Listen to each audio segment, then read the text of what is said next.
So the media is abuzz that Taylor Swift dropped a new album. So I'm going to talk about some dudes because the media don't seem to care about dudes right now. So two guys, the rapper Nas, Nasir Jones, put out a new song called Define My Name with DJ Premier, and it's really good.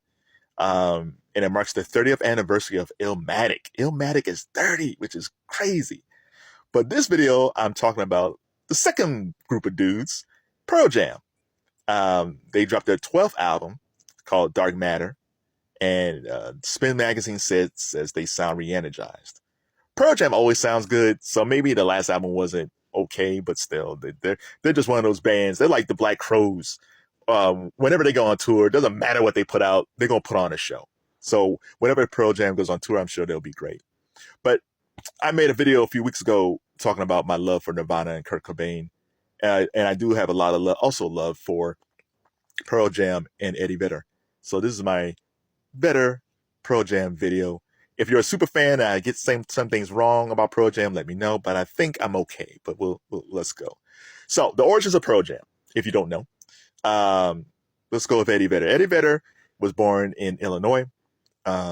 He grew up thinking that his stepfather was his real father, which was problematic down the road, which is some Jerry Springer stuff. But when he was a kid, and he thought mom and dad was mom and dad, the family moved out to San Diego, where Vedder found his love for surfing.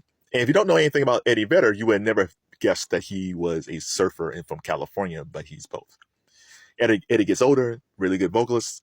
He's in a number of bands, which I hate that we don't hear those stories today about people being in different bands so they can find their voice and find their sound.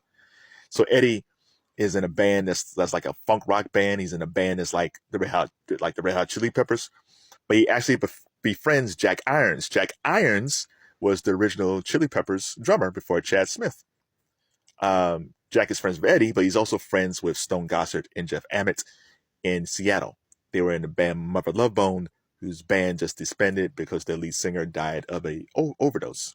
So Stone and Jeff were going to start a new band that was going to be called Mookie Blaylock, named after the NBA player Mookie Blaylock, which would become Pearl Jam. So they made this tape of rock instrumentals, which today is like when you hear a producer say, hey, I have a tape of beats or a DVD of beats, a CD of beats, and they gave it to somebody and just rhymed over it. It's the same thing. They had an instrumental of rock instrumentals. They give the tape to Jack Irons. Jack Irons gives the tape to Eddie Vedder. Because at that point, Stone and Jeff are looking for a singer lyricist. And I think Eddie was looking for a band. Eddie hears the tape, and three of those songs he writes: Footsteps, Once, and Alive. Alive is probably one of the best Pearl Jam songs ever, and one of the best rock songs ever. And the fact that he's got this from a tape from two dudes that he never heard from, from the soon former drummer of the Chili Peppers, is an amazing story. So he writes these three songs, and now he joins those three. And then Mike McCready comes into play, followed by a host of drummers, which at this point is almost like Spinal Tap, the way they go through drummers. So before they even make their first Pearl Jam recording, there's the Temple of the Dog album. Temple of the Dog was a tribute album to the former lead singer of Mother Love Bone, which features the song Hunger Strike with Chris Cornell from Soundgarden. Chris Cornell meets Eddie Vedder. He likes Eddie Vedder, and Eddie gets on the song. So instead of Chris, you have Eddie and Cornell trading vocals, which is like magic. Rest in peace, Chris Cornell. Soundgarden, I can't say enough about Soundgarden. Like, I love Nirvana, I love Pearl Jam. Soundgarden with Chris Cornell on vocals is just Led Zeppelin 2.0. In fact, when Chris left Soundgarden to join the ex-members of Rage Against the Machine, I was expecting like Led Zeppelin 3.0, but it didn't turn out that way. They went the other way, and I wished it would have been more of a Led Zeppelin type album. So rest in peace, Chris Cornell, who would have been great in a 70s vocalist, who would have been great in Jesus Christ Superstar in the 70s. He's that damn good of a vocalist. So Hunger Strike comes out, blows up. Pearl Jam releases their debut album on August 27th, 1991.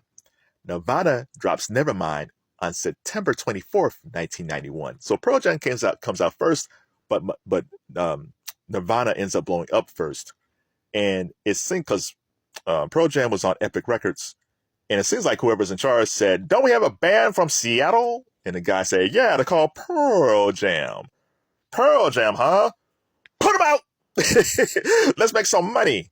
And Pearl Jam's album, which was dormant at that time, skyrocketed. Now, yes, at that point, if you were a band from Seattle, you got a lot of love. Alice in Chains, Pearl Jam, Soundgarden. But these bands were also really, really good. They made really great songs. And that 10 album, Alive, Even Flow, great. Jeremy, great. Great songs, great album. Sold like 10 million copies. Probably even sold even more. Because the thing about Pearl Jam is so good is that the consistency. So they put out 10.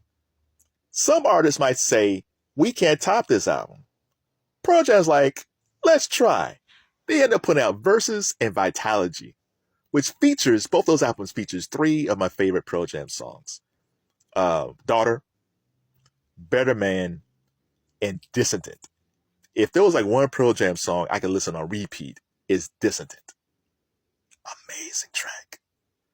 And the thing about the Versus album, which was great, at that point I was working at Hot Tracks Music and Video. And this is when you had midnight sales when albums came out, like big albums come out. That when Versus came out at midnight, there was a line that wrapped around the block for that album.